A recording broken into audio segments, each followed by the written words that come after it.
What's up, everybody? Andrew Mahone here with Darium's Competitive Pokemon. Going to be doing a deck profile today on a post-rotation Volcanion EX deck. And I mean, Volcanion EX might be a little bit of a misnomer for the archetype now, considering we are only playing 3 copies of Volcanion EX.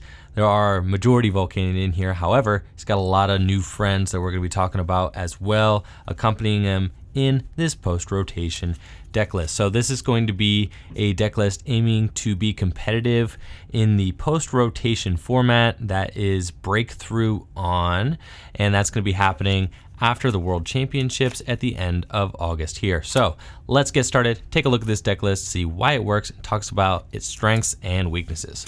First of all, we have 2 copies of the Little Volcanion. This Volcanion, very useful for that power heater attack to help get things started. Ho-Oh GX, we play 1 of those. 2 copies of Turtonator, 3 copies of Volcanion EX, a 1/1 Starmie line, and 2 copies of Tapu Lele. So, as I was saying, we do play 2 copies of the Little Volcanion. Now, some lists had been playing a lot of copies of this Volcanion. I think some lists had been playing as many as 3 or 4 in the past. I am of the thinking that we can start to cut down on this Little Volcanion card, especially now that we have Turtonator as another option for accelerating fire energies in our deck. One of my friends, Andrew Wamble, was able to do pretty well at a regionals last year, and this was before Turtonator was even released, or Ho-Oh, or any of that, but he had only played 2 copies of Little Volcanion in his list as well, and his thought process was that you really only need 1 of these in a game in order to accelerate, and you also kind of want to force an odd prize with it, so you're probably not going to play more than 1.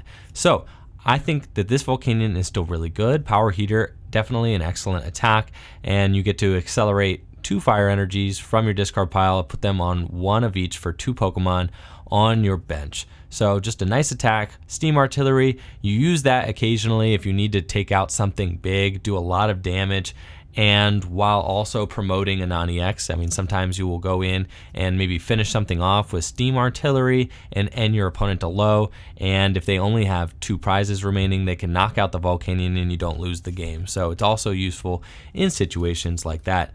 Volcanion, for a basic non-EX Pokemon, also having 130 hit points is just great and very tanky, especially if you combine it with Fighting Fury Belt, which we'll talk about later. The bread and butter of this deck, of course, though, is Volcanion EX with that Steam Up ability. Lists used to play 4 Volcanion EX, but have been cutting down on them recently with the way that the deck has been evolving, and I'll talk about why. So the way this list used to be played was that Volcanion EX was your primary attacker, and Little Volcanion was your primary accelerator. So you played Hoopa EX, and you would go and you would get as many Volcanion EX as you could, and since you were going to also be attacking with your Volcanion EX, you needed to have 4 of them, because not only was he your attacker, but he was also your primary support Pokemon. So if you were attacking with the Volcanion EX and then it got knocked out, you still wanted to be able to steam up 2 or 3 times to do as much damage as possible with your Volcanic Heat attack. But as you can see now, the amount of Pokemon in this deck has increased dramatically over the last few months. I mean, we've got Turtonator here to supplement, we've got a Ho-Oh GX here. You simply just do not need 4 copies of Volcanion EX anymore, because you can attack with Ho-Oh and Turtonator, and even this Volcanion, the Little Volcanion, and you can still keep your Volcanion EX safely on the bench and just steam up with them from the bench, while other Pokemon take care of the heavy swinging out front. You can still attack with Volcanion EX every once in a while. I do find myself using Volcanic Heat, especially in the mirror. You're going to want to use Volcanic Heat because Volcanion is weak to himself, right? So the mirror, Volcanion EX is a very good attacker, and just in a pinch, I mean, 130 damage base is excellent for 3 energy, and we play plenty of switch cards to help us get Volcanion out of the active position so he could reuse that Volcanic Heat attack again and again. Turtonator GX is one of my favorite GX Pokemon ever printed. I think this thing is so cool, and we played 2 copies of it. I played 1 copy of Turtonator GX just for that awesome Shell Trap attack in my top 8 North American International Zoroark Drampa list, but Turtonator GX really shines in a fire deck where he belongs. So not only do you get that Shell Trap attack, which is just excellent tanking attack early game, you can fire it off relatively quickly, and with Choice Band and Steam Up, you can end up Shell Trapping for like 100+ damage, and then putting your opponent in awkward situations where they either attack into Turtonator and maybe knock themselves out, or they have to Guzma where they don't want to Guzma, or they just don't attack, or they retreat into something else. It just puts your opponent in weird positions. And since Turtonator has 190 hit points, he's very beefy guy. He's hard to take out, and you could Shell Trap your opponent and make them have to deal and play around this for an extended period of time in the early game. So I really do like Shell Trap as an attack, and it's very good in this list as well, just since it's so easy to fire off, only taking 2 energy. Bright Flame, also a great attack. You discard 2 fire energy from this Pokemon for 160 base. If you put a Choice Band on that, that's 190 base damage, meaning that it can hit 220 with only 1 Steam Up. So Bright Flame is one of the best attacks in this deck. When you combine it with Kiawe, you could turn 1 Kiawe onto a Turtonator, and then you have 4 energy ready to go. You could Bright Flame once, you still have 2 fire energy attached to it. You can manually attach the next turn and Bright Flame again, and you can end a game very quickly with Bright Flame. So Turtonator, I think, is one of your ideal starters now. Between Turtonator and the little Volcanion that I had mentioned before, these are your 2 ideal starters. And this is why we're only playing 2 of the little Volcanions, since I prefer really to start with Turtonator most games, since you can also pull off an early Nitro Tank GX. And Nitro Tank GX is just completely insane. It allows you to attach 5 fire energy from your discard pile to any of your Pokemon in any way you like. It's completely insane. You could just get your fire energy into the discard pile so easily with Professor Sycamore and your Volcanion EX's Steam Up attack. Or Steam Up ability, just so easy to ditch fire energy in this deck to power up that Nitro Tank. You can easily get a turn 1 Nitro Tank for 3, 4, or even 5 fire energy. So just a great beginning attack, and it's also a great just mid-game kind of rebound attack to shore up your board position. Maybe you've taken some prizes early, but you need to shore things up for the end of the game. Nitro Tank GX, just an excellent GX attack to have to recertify your board position. We also play 1 Ho-Oh GX. Now, Ho-Oh GX I was a little back and forth on, but I think I like it for now, and we're going to include it just because it's also a really beefy basic Pokemon GX, 190 hit points. I love that it's got an alternative weakness. It even has a resistance to fighting, which, hey, we're not going to complain about, but that Phoenix Burn attack, just being able to hit 180 damage for 4 energy. Ho-Oh GX is the kind of Pokemon that you can Nitro Tank to and just really put a lot of intimidation and kind of threaten your opponent to end the game very quickly. So if you Nitro Tank onto your Ho-Oh, he is going to be there and just going to be able to just about knock out any basic Pokemon GX on its own accord. If you have a Choice Band attached to that thing, that's 210 base damage from a Ho-Oh. You Steam Up once, I mean, you're pretty much knocking out anything in format. So just 180 base damage, very strong. The ability to knock out almost any basic GX Pokemon, and then return most Okos, avoid most Okos in return because it has 190 hit points. So just a really strong card. I like having it in here. I think that it's a nice option to have, and we're going to continue testing it, at least in my list, and see how we like it going forward. As you see, we are also playing that Starmie line with Space Beacon. We played the Staryu from Breakpoint. This is the one with free retreat. Having free retreat just is excellent in this deck. That means if you start Staryu, you can easily get any of your attackers into the active position on the first turn of the game. Obviously, you want to evolve it up into Starmie as soon as possible so that you can Space Beacon throughout the course of the game. Space Beacon just allows you to discard a card from your hand, and you can put 2 basic energy cards from the discard pile up into your hand. So it's excellent for just giving you some juice for that Steam Up ability throughout the course of the game. Even if your opponent ends you to low, you can still Steam Up multiple times in order to hit big numbers with your basic Pokemon EX and GX. So Space Beacon, just a very consistent ability, and we do only play a 1/1 line. That is a little thin, but you'll see that we do play a copy of Rescue Stretcher, and it's not too hard to get this thing out, especially with our Stadium of Choice Brooklet Hill. And to round things out, we do play 2 copies of Tapu Lele GX. Tapu Lele obviously just here for that Wonder Tag ability, being able to search out any supporter card from your deck and use it. It's just awesome for searching out Sycamore, Late Game N, and Guzma for being able to reuse that Phoenix Burn attack, which says you can't use Phoenix Burn twice in a row. If you Guzma, you can bring up something else into the active, maybe promote a free retreater or someone with a float stone, and then pull off another Phoenix Burn back to back. Tapu Lele also only has one retreat cost, so in a pinch, if you do Guzma, you can usually attach a fire energy to Tapu Lele to retreat it for free. If you don't have a float stone in play, or if you don't have a copy of Switch in your hand, something like that, Tapu Lele is easily retreatable, so sometimes you will use it for that as well. Obviously, you can use Energy Drive just because it costs colorless energy, so you can power it up with fire energy, but I would probably avoid that most games. You know, some games, obviously, you may end up needing to Energy Drive and it may save you in a pinch, but this is not going to be your primary mode of dishing out damage. So that's it for the cast.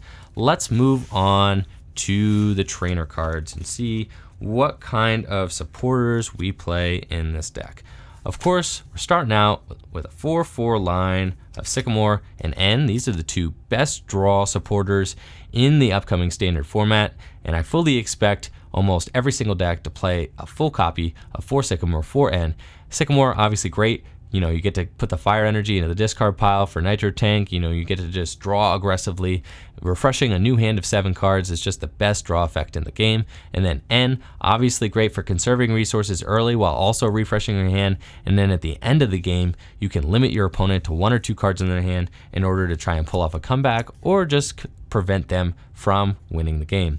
We also played 2 copies of Lily. Lily is just nice in here to kind of fill in the gaps. You know, some turns you may not have a Sycamore or an N in your hand just because you only play 4 of each. You can only play 4 of each, and there is no Versus Seeker, so Lily just allows you to continue to refresh your hand. You can steam up the fire energies to help whittle your hand down. You can also use Ultra Ball. You know, most of the cards in this deck are playable, making it very easy to pull off big Lily draws for 6. I mean, I've had no problem doing that so far. Since there are barely any evolution cards in here, it's very easy to play your hand down and get the most draw effect out of Lily possible. As I mentioned before, we do play 1 copy of Kiawe. Kiawe is just super cool to pull off turn 1, especially going first. You only really need 1 copy of Kiawe though. Between Nitro Tank and Kiawe, you have 2 options to just load an enormous amount of energy onto your Pokemon, and I think that that is enough throughout the course of a game to keep your energy on board and moving. Really, I don't see myself playing more than 1 copy of Kiawe, even without Versus Seeker, since you'll probably either search it out at the beginning of the game, or you know, you may find yourself in a little bit of a tight spot in the middle of the game and pull off a Kiawe just because you know you need to, and you might be on the back burner, and you might need to just throw some energy onto your board and hope that your opponent does not Guzma up the Pokemon that you Kiawe to. So I think only 1 copy of Kiawe is perfectly cool for the upcoming standard format. Wouldn't see myself playing more than 1 of these. Guzma, on the other hand, we're going to be playing 3 copies of Guzma, because Guzma is not only an amazing card for being able to handpick a Pokemon on your opponent's bench to bring up an attack with your huge fire Pokemon's attacks, but also is great for resetting those Pokemon who have clauses that don't allow them to attack multiple times in a row. So Volcanion EX obviously has got that volcanic heat attack. It says it can't attack during your next turn. If you Guzma, it will bring a Volcanion back to your bench, and then if you could bring the Volcanion back into the active the same turn, you can reuse Volcanic Heat even if it's back-to-back turns, because bringing your Pokemon to your bench resets any effects on that Pokemon. So Guzma is a great switching card, also a great aggressive card just for picking out your opponent's Pokemon to knock out. Phoenix Burn also has a similar clause. It says this Pokemon can't use Phoenix Burn during your next turn. I mean, so you could Sacred Fire on the turn after you Phoenix Burn, but really, if you have any energy on a Ho-Oh GX, you're probably trying to hit some big numbers with Phoenix Burn. So Guzma is going to allow you to bring that Ho-Oh GX back to the bench and into the active position again to pull off another huge Phoenix Burn to try and take as many prizes as you can as quickly as possible. That's it for the supporter cast. Moving on to the items. We play, of course, 4 copies of Ultra Ball, just great for searching out those Tapu Leles, and also great for just thinning your hand for Lily and just getting your Pokemon into play, right? Super consistent card, excellent to have around. 4 Max Elixir. Now, some lists have been cutting down on Max Elixir. I think Max Elixir is just a super powerful card. It's great for getting energy onto your Pokemon GX and EX. Now, Max Elixir had been being cut because of Garbodor's rise in popularity, but I think that Garbodor will start to see a little bit of a decrease in play, especially since Gardevoir is going to be a bigger threat in the upcoming standard format, and I think that Gardevoir, really shuts down Garbodor, Trashlands Garbodor, just with that GX attack, being able to shuffle all their items back into the deck. So I think that Garbodor will see a little bit of a decrease in play, allowing decks like the Volcanion to play more items than they had been previously. So I think 4 Max Elixir, great. We play a ton of fire energy in here, allow you to supercharge your fire Pokemon out of nowhere so that you could pull off big attacks back to back over and over again throughout the course of the game. Now, we are playing a split on our tool cards. We are playing 2 copies of Choice Band and 1 copy of Fighting Fury Belt. Fighting Fury Belt, obviously a great card just for giving your basic GX Pokemon even more hit points. So, your Ho-Oh GX having 230 hit points with the Fighting Fury Belt is totally insane. I mean, that's as much as a Gardevoir GX, a stage 2. If your opponent can't remove the Fighting Fury Belt, then your basic Pokemon GX just have an obnoxious amount of hit points. Not to mention, the additional 10 damage is nothing to scoff at as well. It's much appreciated, especially with your Steam Up. Helps you hit those numbers that you need to hit. Choice Band, on the other hand, acts as a Steam Up itself. It's just awesome, adding 30 damage to your Pokemon's attacks. Nitro Tank hitting 190 base without its abilities is totally amazing. So I think that Choice Band is excellent in here just because it helps fix some numbers even without using Steam Up. Your Ho-Oh GX can hit 210 damage, which is enough to knock out, pretty much any stage 1 GX Pokemon, and without any Steam Up abilities or anything like that, right? So just excellent. You can knock out Espeons, things like that. With Choice Band attached to your Ho-Oh, you also can just do more damage under ability lock. So I think that Choice Band is really good in here. It replaces a Steam Up wholesale, and then allows you, maybe you only have to pull off 1 or 2 Steam Ups instead of 3 Steam Ups to hit good one-hit knockout numbers. I also think that since Gardevoir is going to be running around, and since Gardevoir has a massive 230 hit points, Choice Band is just going to be the tool of choice for helping you hit those big hit point numbers on those stage 2 Pokemon GX like Gardevoir. So Choice Band just helping you get there. Excellent tool card, but I do think that Fighting Fury Belt has its merits as well, which is why I'm playing a split. And then as far as the Switch cards go, we play 2 copies of Floatstone and 1 copy of Switch. Floatstone, really good. You could slap it on a Volcanion EX. You could go up and use that.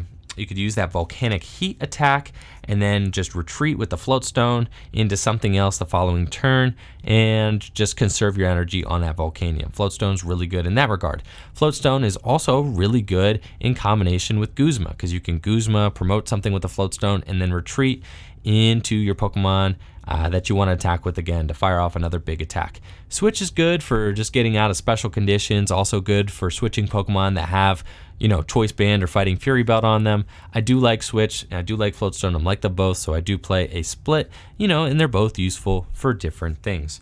We do play 2 copies of Field Blower just for that Garbotoxin Garbodor, and Garbotoxin Garbodor is really good against this deck, but like I said, I think the Garbotoxin Garbodor will see a little bit of a decrease in play, allowing decks like Volcanion to see more success than they have previously. I do think that you do need to play 2 copies of Field Blower, though, just in case you do run into a Garbotoxin Garbodor.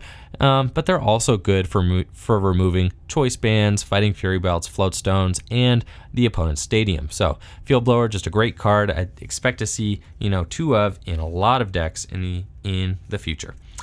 We do play 1 copy of Rescue Stretcher, which is a little weird for Volcanion decks, but it's really nice to just get back your 1-ofs. You can pull back your Ho-Oh if you decide that you want it later in the game. If you decide that you want one of these little baby Volcanions, you can pull it back as well later in the game if you need to power heater, but it's also super useful for pulling back pieces of your Starmie line so that you can get your Starmie line into play more consistently. So we do play 1 copy of Rescue Stretcher just for the added consistency, and so that we can reuse those 1-of cards that we may find more valuable in certain matchups over others. And then our stadium of choice, going to try and make some room for it. our stadium of choice is Brooklet Hill, and we play 3 copies of Brooklet Hill. Brooklet Hill has been amazing in my testing so far. It is just so good because it kind of replaces Hoopa EX. I mean, Hoopa EX used to go in there with Scoundrel Ring and just go grab as many Pokemon EX as you could, the 3 Pokemon EX on the first turn of the game, you know, fill your bench up. You could easily get all your Volcanion into play on the first turn of the game with Hoopa Scoundrel Ring. But since we're not playing, you know, all Pokemon EX anymore, Scoundrel Ring cannot. Oh, first of all, Hoopa's. I think Hoopa is legal. That's right. It's a promo, so it did stay legal. But we are playing those Pokemon GX now, and we can't search out Pokemon GX with Scoundrel Ring. So we need to find another way to get our Pokemon into play consistently. And Brooklet Hill allows you to search out a water Pokemon once a turn, a basic water Pokemon once per turn, and put it onto your bench. So you can easily get out your Staryu. You can easily get out your Volcanion EX, and Brooklet Hill just is great for consistency, allowing you to fill your bench up very quickly and efficiently. And you could use your Ultra Balls for other things, you know, like Tapu Lele, and for other Pokemon that you'd like to grab. So super, super cool. Love the Brooklet Hill in here. Wouldn't change that for a thing. Now, as far as our energy go, we do play a whole lot. We play 14, 4, 8, let's see, 12, 13, 14. Yep, we play 14 fire energy, and that's just a great number for this deck. So fire energy, you're going to be using it for steam up. You're going to want to hit it with max elixir, and typically in max elixir decks, you want to play at least 9 or 10. We play 14, so you're going to be hitting those max elixirs more often. You also want to have a lot of fire energy in deck so that you can get it into the discard pile early. Really, since there's no battle compressor in standard format, the best way to get fire energy into your discard pile for Turtonator's Nitro Tank GX is just to play a lot of them and to draw into them naturally so that you could Sycamore them and things like that. So you want to be able to have a good number of fire, a healthy number of fire energy in the discard pile for Starmie's Space Beacon and also for Turtonator's Nitro Tank GX, but then you also want to be able to hit fire energies for your max elixir. So this is why we need to play so many. And we play 14, and through my testing so far, I've seen that 14 is a good number to have in combination with Starmie Space Beacon, being able to bring them back, and just being able to hit them with max elixir and stuff like that. So that's it for the Volcanion EX deck profile. Thank you guys for watching. Let me know what you think of Volcanion EX in the comments below. What do you think the future of Volcanion EX is going to be in the upcoming standard format? Let me know what you guys think. Like the video, subscribe to the channel. Thank you all for watching. Peace.